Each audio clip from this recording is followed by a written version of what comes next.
Hello दोस्तों, मैं शुभम श्रीवास्तव आज आप लोगों को राष्ट्रीय आंदोलन के बारे में पढ़ाएंगे। जैसा कि आप लोग जानते होंगे 20 तारीख की जो पेट का एग्ज़ाम है उसमें राष्ट्रीय आंदोलन 5 नंबर का आएगा, क्योंकि पूरी भारतीय इतिहास जो है वो पूरा 5 नंबर का है। तो आप लोग राष्ट्रीय आंदोलन अगर पढ़ते हैं तो बहुत छोटा है और 5 नंबर आप पूरा पा सकते हैं। तो हम लोग ये आज चर्चा करेंगे कि राष्ट्रीय आंदोलन क्या है या भारतीय राष्ट्रीय आंदोलन क्या है। तो आप लोग ये जानिएगा, भारतीय राष्ट्रीय आंदोलन दो प्रकार के होते हैं। दो चरण है इसमें। पहला चरण प्रथम चरण और दूसरा है दूसरा चरण। प्रथम चरण 1885 से लेके 1905 तक माना जाता है, जो उदारवादियों का है। दूसरा चरण 1905 से 1919 तक का है, जो उग्रवादियों का माना जाता है। जो प्रथम चरण उग्रवादी है, उदारवादी हैं, वही जो है नरम पंथ के कहलाएंगे, और जो दूसरा चरण उग्रवादी है वो गरम पंथ के नेता कहलाएंगे। तो आप लोग ये ध्यान रखिएगा, जो पहला चरण है, पहला चरण में जो नेता है मेन कौन से, दादा भाई नौरोजी, गोविंद रानडे, सुरेंद्र नाथ। तो आप ये ध्यान रखिएगा, जो पहला चरण के मेन नेता है सुरेंद्र बनर्जी, रानाडे और दादा भाई नौरोजी।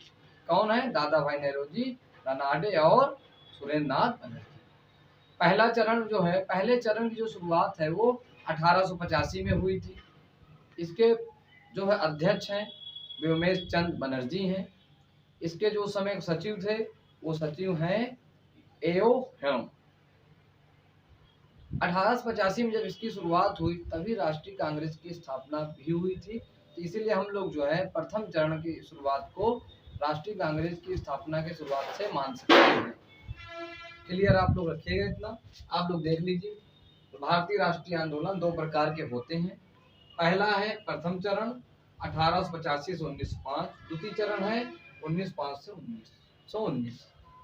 पहला चरण उदारवादी, दूसरा चरण क्रांतिवादी या उग्रवादी के नाम जानते हैं, या क्रांतिवादी आतंकवादी के नाम से भी जानते हैं, क्रांतिवादी आतंकवादी। तो प्रथम चरण की जो शुरुआत है वो कब शुरुआत 1885 में हुई थी, जब राष्ट्रीय कांग्रेस की स्थापना हुई तब। प्रथम चरण का प्रथम अधिवेशन 28 दिसंबर 1885 में मुंबई के संस्कृत विद्यालय में हुआ था। आप लोग इतना ध्यान रखिएगा। अध्यक्ष विमोद चंद बनर्जी थे, सचिव ए होम थे, और इसकी पहली उपलब्धि प्रथम चरण आंदोलन में जो पहली उपलब्धि क्या थी, भारतीय परिषद अधिनियम, भारतीय राष्ट्र परिषद अधिनियम, भारतीय परिषद अधिनियम इसकी पहली उपलब्धि मानी जाती है पहले चरण की। उसके बाद द्वितीय चरण क्या है 1905 से 1919, ये उग्रवाद के कारण माने जाते हैं। जो उग्रवाद बढ़ा, उग्रवाद के कारण, या क्रांतिकारी आतंकवाद का आरंभ भी यहीं से माना जाता है।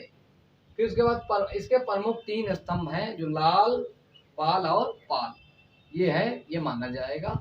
और आप लोग इसके प्रमुख नेताओं के नाम भी याद रखिएगा। इनके प्रमुख नेताओं का नाम क्या है? लाला लाजपत राय, लाला लाजपत राय हो गए। और इसके जो है प्रमुख केंद्र स्थल कहाँ थे क्रांतिवादी आतंकवाद के? तो आप लोग प्रमुख स्थल क्या है? मद्रास, बंबई और पंजाब। आप लोग इसके प्रमुख स्थल भी जान सकते हैं। तो आप लोग दोस्तों ध्यान रखिएगा, दो टाइप होते हैं इसके, उदारवादी और द्वितीय चरण। आप इतना बेसिक ये पढ़ के जा सकते हैं। तो अब इसके बाद का टॉपिक हम लोग पढ़ेंगे बंगाल विभाजन। हेलो दोस्तों, आगे का टॉपिक पढ़िए। भारतीय राष्ट्रीय आंदोलन में ही बंगाल का विभाजन आएगा। बंगाल का विभाजन आप लोग जानते हैं 1905 में लॉर्ड कर्जन ने किया था। तो आप लोग ये ध्यान रखिएगा, बंगाल विभाजन क्यों किया गया। बंगाल विभाजन करने का एक मेन कारण ये था कि वहाँ पे बंगाल में लोगों को एकता में कमी, किसमें? राष्ट्रीय एकता में कमी को कम करने के लिए बंगाल विभाजन का निर्णय लिया गया। बंगाल में राष्ट्रीय एकता कमजोर के उद्देश्य से, बंगाल में राष्ट्रीय एकता कमजोर हो इस उद्देश्य से लॉर्ड कर्जन ने 20 जुलाई 1905 में विभाजन का निर्णय किया। ठीक है, जैसा, लेकिन 16 अक्टूबर 1905 को लागू हुआ पूरी तरीके से। यहाँ निर्णय लिया गया था, फिर 16 अक्टूबर 1905 में लागू हुआ। इसी के विरोध में 7 अगस्त 1905 में कांग्रेस के द्वारा स्वदेशी आंदोलन चलाया गया। इसी के विरोध में। तो आप लोग ये जान लीजिए जो पेट का एग्जाम है उसमें इसी तरह के क्वेश्चन डायरेक्ट आएंगे। आंदोलन चलाया गया, इसी आंदोलन की वजह से स्वदेशी आंदोलन की वजह से बाद में 1911 को बंगाल विभाजन को रद्द करना पड़ा। कहाँ? दिल्ली दरबार, इस विभाजन को रद्द करना पड़ा। जैसा कि आप लोग इसी तरह आप सारे टॉपिक जितने भी इसमें होंगे सारे इसी तरह डिटेल आप लोग को पढ़ना।